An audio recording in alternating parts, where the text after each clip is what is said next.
পটল মাখছেন কাকু, ভালো করে পটলগুলো পিস পিস করে নিচ্ছেন, ছুরি দিয়ে ভালো করে পিস পিস করে কিন্তু এই কাকুর এই পাত্রর মধ্যে কিন্তু এখানে দেওয়া হচ্ছে।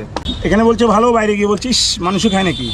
আচ্ছা, এই যে ঘাস মেখেছি, অনেকে কমেন্টস করছে, বাজে কমেন্টস, কিন্তু জানে না যে ঘাসের উপরে কতটা উপকার আছে সেটা জানে না। কুকুর বিড়ালটা যেটা দেখবে ঘাসকে বমি করে, হ্যাঁ, এটা একটা ভাইরাস কাটায়। আর তোমাদেরকে দেখিয়ে দিচ্ছি, দেখো। আর ভালোভাবে পটলগুলো মাখিয়ে নিলেন, তারপরে ভালোভাবে একদম ফ্রেশ করে ছাড়িয়ে নিচ্ছেন, ছাড়িয়ে কিন্তু এবার মাখবেন, ভালো করে পিস করে কিন্তু দেওয়া হচ্ছে। এই যে পটল মাখা খাচ্ছি আমি, খেলে মানে বুঝতেই পারবো না, মানে এতটা মানে এখন যত সময় পর্যন্ত কাটবো তত সময় পর্যন্ত এই পটল একদম, যখনই কাটা হয়ে যাবে এটা আমে পরিণত হয়ে যাবে, আমে হয়ে যাবে।